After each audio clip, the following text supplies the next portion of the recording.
If you grew up in the 60s, you'll definitely remember these. Folks today just wouldn't get it, would they? The 60s were something else. If you were around back then, certain things just stick with you. Maybe it's a jingle from the TV, the smell of mom's cooking mixed with hairspray, or just a feeling you can't quite name. It was a wild ride of big changes and small joys, a time that shaped who we became. Let's wander back down memory lane to that decade that still feels like yesterday sometimes. Holy smokes, the Batman Craze. No. Batman. You couldn't escape that theme song. Saturday nights, didn't matter what else was happening, you park yourself in front of the TV for Batman. It hit the airwaves in '66, and boy was it a hoot. Bright colors, crazy villains like the Joker and Catwoman, and Adam West playing it all so seriously. And those fight scenes with the words popping up POW. Bam! Zap! Like right out of the comic books. It was campy, sure, but twice a week, we were glued to the set, waiting to see how Batman and Robin would escape the latest cliffhanger. Good, clean fun. Dinner in a box, Swanson's frozen feasts. Remember peeling back the foil on those Swanson TV dinners? Talk about convenient. They slid right into the oven, and pretty soon the kitchen smelled like fried chicken or turkey. Came in those neat aluminum trays with little sections for everything: the main dish, the veggie, maybe some mashed potatoes, and often a little square of brownie that was usually hotter than the sun. In the 50s and 60s, these things were lifesavers for busy families. It felt like your own personal little feast, especially when you got to eat on a tray table right in front of the television. That was living. Sunday evenings in full color, Disney's magic hour. You knew it was Sunday night when you heard that music and saw the colorful kaleidoscope spinning on the screen for Walt Disney's Wonderful World of Color. Especially if your family had one of those new color TVs. We'd gather around, maybe still in our good clothes from church, and Walt himself would introduce cartoons, nature documentaries, or stories about Disneyland. It was like getting a special invitation into a magical place every week. Pure, simple, imaginative entertainment that the whole family could enjoy together. That hour felt special. Boldly going, the arrival of Star Trek. Space, the final frontier. Thursday nights, maybe? That's when we first met Captain Kirk, Mr. Spock, and the crew of the Starship Enterprise. Star Trek started in '66, and it felt different. It wasn't just aliens and spaceships. It was about ideas.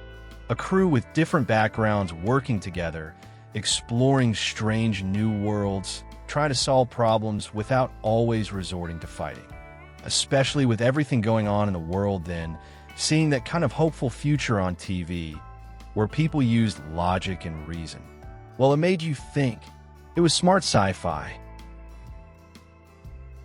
Your own private soundtrack, the Transistor Radio. That little plastic box was your lifeline to the world, wasn't it? Your very own Transistor Radio.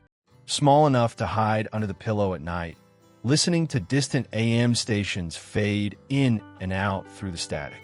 You could catch the latest hit song, listen to a ball game, or just feel connected. It ran on batteries, so you could take it anywhere: the backyard, the beach, maybe tucked into your bike basket. It was the sound of freedom, your own personal music bubble in a pre-Walkman world. Meet George Jetson, a colorful future. Flying cars, robot maids, meals at the push of a button. The Jetsons cartoon blasted onto TV screens in 1962, and for many families, it was one of the first shows they saw in color. It only ran for one season originally, but it painted this amazing, optimistic picture of what life might be like in the 21st century. Compared to our rotary phones and station wagons, the world of George, Jane, Judy, and Elroy seemed dazzlingly high-tech and convenient. It gave us all something fun to dream about. Reaching for the stars, the space race buzz. Gosh, the stars seemed closer back then. We kids would lie out on the lawn on summer nights, pointing up, dreaming of being astronauts. The whole country was caught up in the space race. Remember watching the Mercury and Gemini launches on those big, clunky TVs they rolled into the classroom? History unfolding right there. And then 1969, the moon landing. Neil Armstrong stepping onto the moon, wow. Even folks who didn't usually get excited were cheering. Space wasn't just out there. It felt like the next frontier, and we were all watching America get there first. What memory pops into your head first when you think about the 1960s? Cool wheels, the Schwinn Stingray bike. Forget 10 speeds. The bike every kid dreamed of in the mid-60s was the Schwinn Stingray. It just looked fast, sitting still. That long banana seat, the high-rise ape hanger, handlebars, maybe a slick rear tire. It was like a little muscle car on two wheels. Schwinn got the idea from kids in California customizing their bikes. Getting one felt like graduating to the big leagues. Suddenly, you weren't just riding around the block. You were cruising in style, feeling like the coolest kid on the street. Living with a bomb, duck, cover, and hope. That siren sound still gives me a little shiver. Remember the school drills? Duck and cover. We'd all scramble under our little wooden desks, hands clasped behind our necks, honestly thinking that would save us if the worst happened. The early 60s, especially around the Cuban Missile Crisis with President Kennedy on TV, felt pretty tense. My own dad stocked our little cellar with canned goods and jugs of water, just in case. It sounds scary now, but as kids, part of it felt like playing spy games. Still, it definitely cast a shadow, knowing that big mushroom cloud was something folks worried about daily. Here come the Beatles. America goes wild. February '64, that's when everything changed. For guys from England, the Beatles landed at JFK Airport, and America just went bonkers. I remember crowding around the TV for the Ed Sullivan Show, watching them play. My older sister, screaming like crazy. Their haircuts, those suits without collars. It was like nothing we'd ever seen. Suddenly, every kid wanted a guitar. It wasn't just music. It felt like a whole new attitude arrived, shaking things up. Beatlemania was a force of nature, no doubt about it. Hit tunes and hip moves, watching American Bandstand. It's got a good beat, and you can dance to it. Dick Clark knew his stuff. Saturday afternoons meant American Bandstand. You'd see all the latest singers, maybe the Supremes or Paul Revere and the Raiders, and watch the kids in the studio showing off the newest dances. The twist, the mashed potato, the pony. We tried learning them all in our living rooms. Bandstand wasn't just a TV show. It told you what was cool, what music to listen to, and how to move. It connected kids all over the country. Good old days, simple childhood fun. Life felt different for kids back then, didn't it? We were out the door after breakfast and back for dinner. Maybe riding bikes everywhere, especially those cool banana seat bikes. Playing kickball in the street until the street lights came on. Drinking water straight from the garden hose on a hot day. Summers felt like they lasted forever. We didn't have all the gadgets kids have now, but we had freedom and imagination. Maybe a race down the hill ended in a harmless tumble, but that was part of the adventure. Toys that rocked, robots and spacemen. Remember those plastic boxers, hawking soak in robots. You'd mash those buttons like crazy trying to knock the other guy's block off.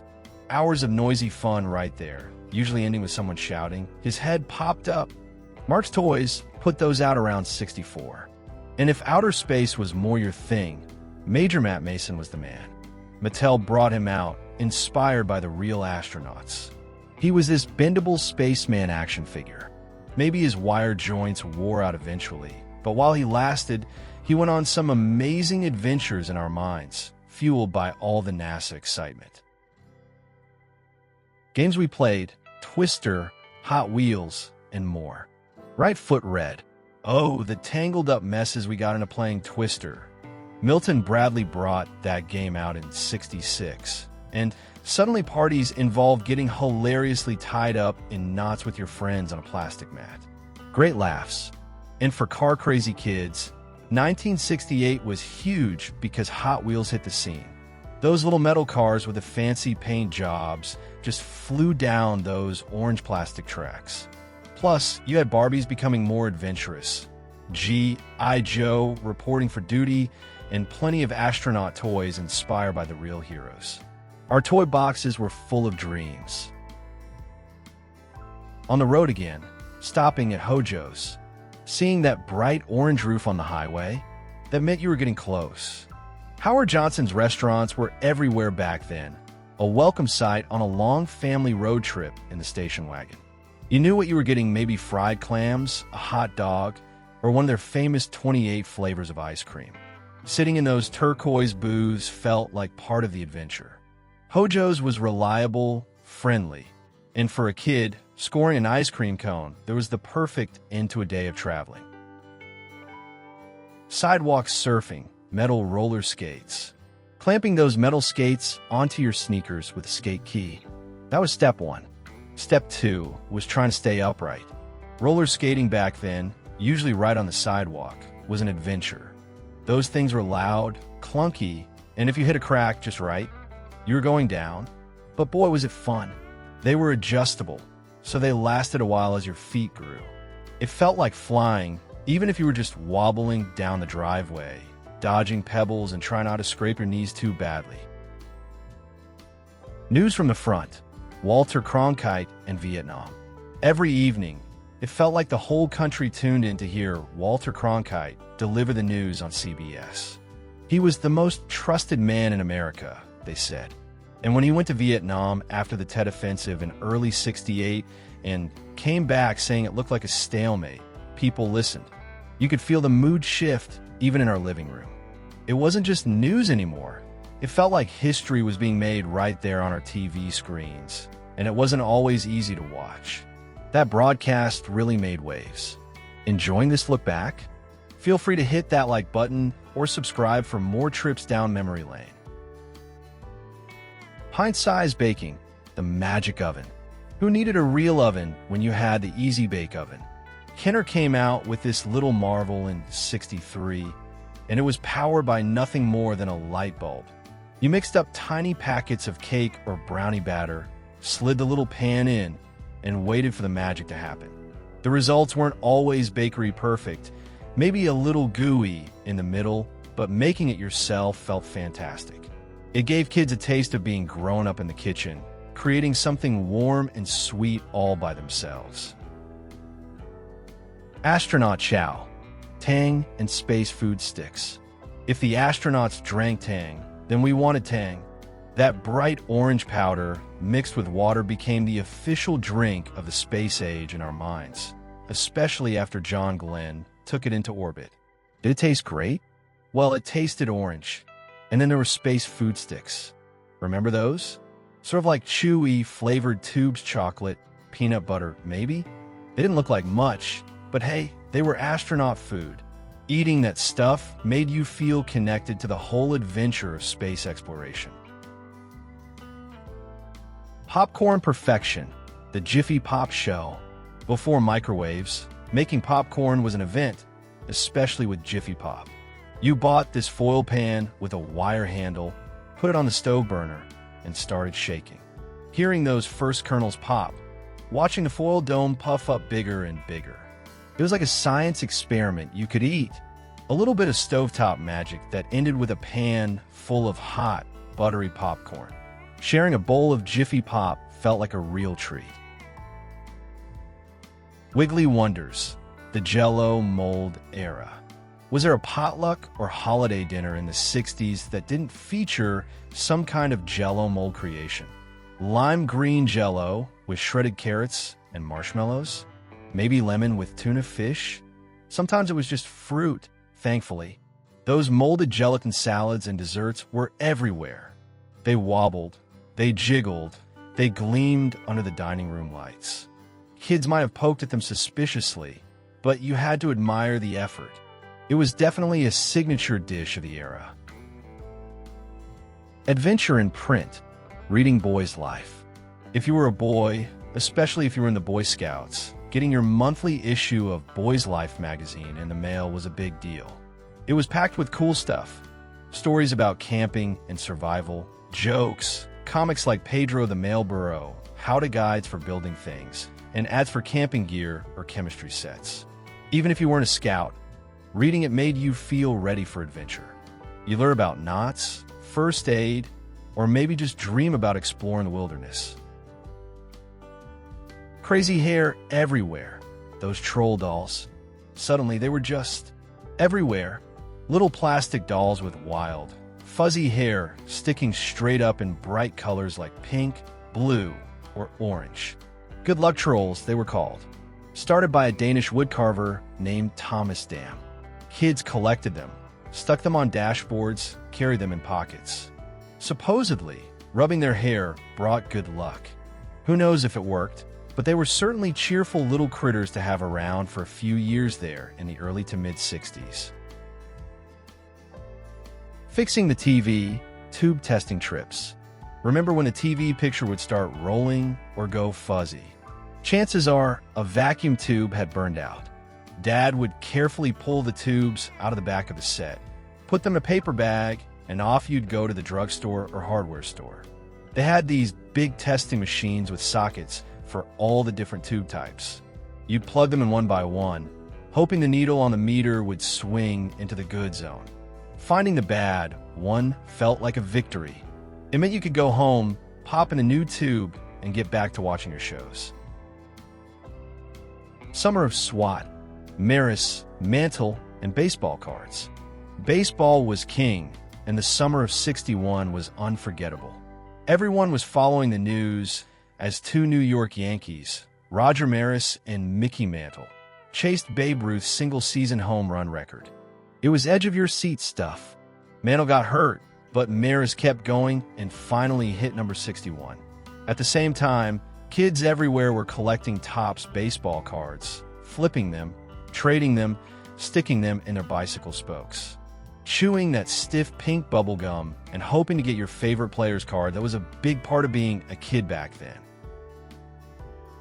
Stepping out, the go-go boot look. You couldn't miss them. Those shiny white mid-calf boots with the low-heel go-go boots. They just screamed mid-60s fashion. Popularized by dancers on shows like Hullabaloo and Shindig, girls everywhere wanted a pair. They looked futuristic, bold, and fun, especially paired with a miniskirt. Putting on go-go boots felt like stepping into the spotlight. They weren't just footwear. They were a statement about being young, modern, and ready to dance. Backyard Bang Bang, playing with cap guns.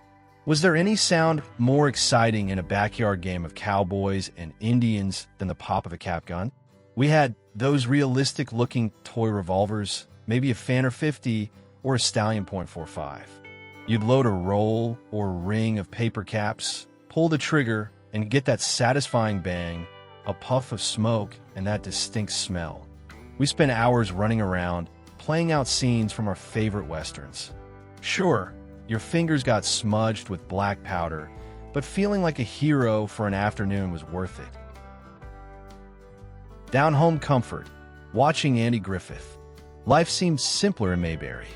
The Andy Griffith Show, starting in 1960, felt like visiting friendly neighbors each week. Sheriff Andy Taylor, his son Opie, jittery Deputy Barney Fife, Aunt Bee. They felt like family. It was gentle comedy, but it always had a good heart and maybe a quiet lesson about doing the right thing. In a decade with so much change and sometimes turmoil, spending a half hour in that peaceful small town was mighty comforting. It just felt good. Beyond Reality, Twilight Zone, and Outer Limits. You unlock this door with the key of imagination. Rod Serling's voice, welcoming you into the Twilight Zone, was enough to give you goosebumps. Each week brought a new, strange story, often with a twist ending that made you think. Then came the Outer Limits, maybe a bit more focused on monsters and sci-fi scares. Do not attempt to adjust your television set. Both shows, mostly in moody black and white, stretched our imaginations and maybe kept us up a little later than usual. They weren't just spooky, they were smart television. Instant Pets, just add water for sea monkeys. Those ads in the back of comic books were irresistible. Tiny little sea monkey families living in castles underwater. You sent away your dollar, got a packet of powder, added water to a little tank, and waited. What hatched were tiny brine shrimp, not quite the smiling creatures in the ads, but watching those little specks come to life and swim around still felt like magic. It was part science experiment, part wishful thinking, and totally a product of its time.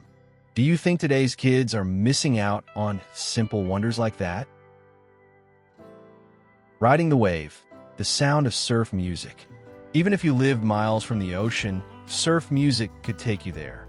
It started with a driving, reverb-heavy guitar of guys like Dick Dale Misserlow. Then bands like the Beach Boys and Jan and Dean added vocals about surfing, cars, and California sunshine. It was energetic, optimistic, and sounded like nothing else on the radio.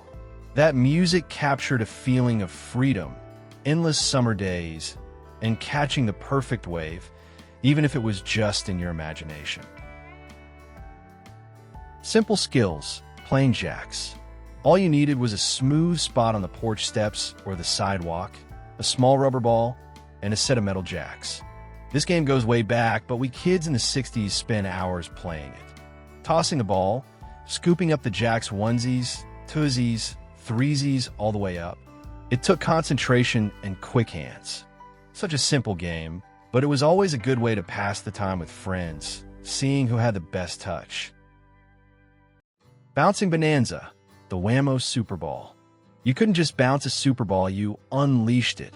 Made by Wham-O out of something called Zectron, this little black ball had an incredible bounce.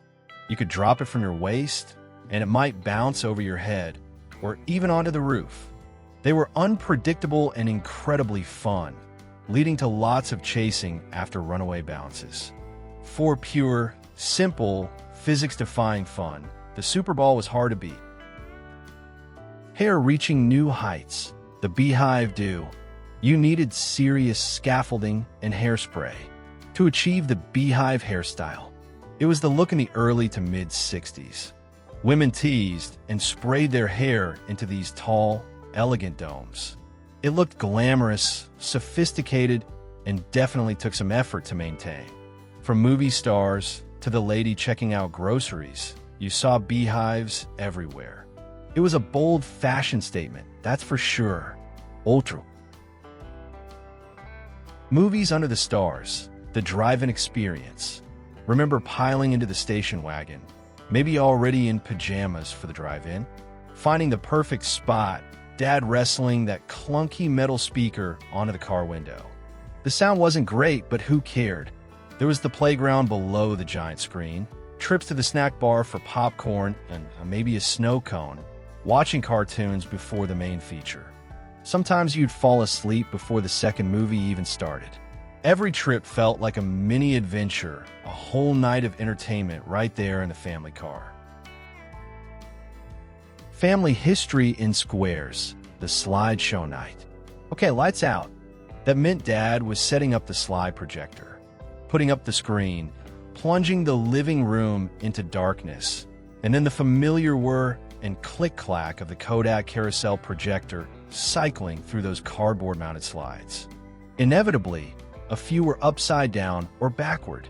We'd see pictures from family vacations, birthdays, holidays, our whole lives flashing by in brightly lit squares on the wall.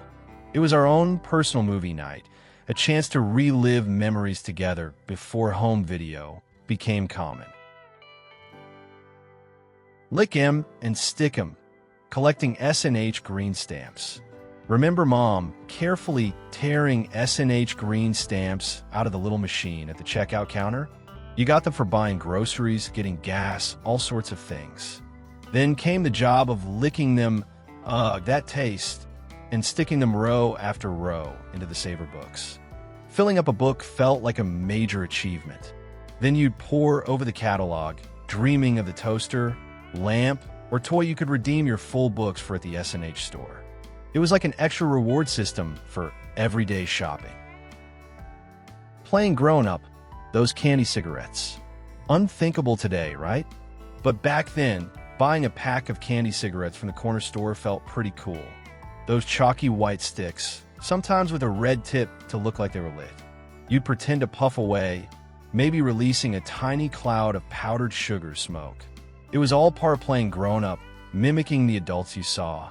Just harmless fun at the time, another penny candy treat, though looking back now, it seems pretty strange. Building dreams, glue, paint, and model kits. The smell of testers, glue, and paint. Opening that model kit box was pure excitement. Whether it was a classic car, a World War II fighter plane, or even one of those cool Aurora monster models, model building was serious business. Carefully snapping pieces off the sprue, try not to get glue everywhere, painstakingly applying tiny water slide decals. It took patience, maybe more than we often had, but seeing that finished model sitting on your shelf, that was a real feeling of accomplishment built with your own two hands. 3D worlds in your hand, the Viewmaster. Click. Remember holding that sturdy plastic Viewmaster viewer up to your eyes? Sliding in a round cardboard reel filled with tiny color photos. Each pull of the lever revealed a new scene in amazing 3D. You could visit Disneyland, see scenes from movies, travel to faraway lands, or learn about animals, all without leaving your living room. It felt like magic, peering into those little windows and seeing a whole other world pop out at you. Simple technology, but it sparked so much imagination. Shiny and bright, aluminum Christmas trees. Talk about futuristic holiday cheer. For a few years there, aluminum Christmas trees were all the rage. No messy needles, just shimmering silver branches. You couldn't put regular lights on them, fire hazard. So they often came with a rotating color wheel placed on the floor. This bathed the tree in changing shades of red, blue, green, and yellow. It looked space-age and modern, a real departure from the traditional evergreen. A unique, very 60s holiday memory for sure. Dialing up trouble, the rotary phone. That satisfying whirring sound as the dial spun back. Using a rotary phone took commitment. No speed dial here. You stuck your finger in the hole for each number and pulled it around. Miss dial? You had to start all over. And those heavy black Bakelite receivers. Conversations felt more deliberate, maybe because dialing took so long. Party lines often meant waiting your turn or accidentally overhearing misses. Gabbled down the street. It was the sound of communication back then, slow but steady. Saturday morning ritual, cartoons galore. Was there anything better than waking up early on Saturday morning, pouring a bowl of sugary cereal, and planting yourself in front of the TV?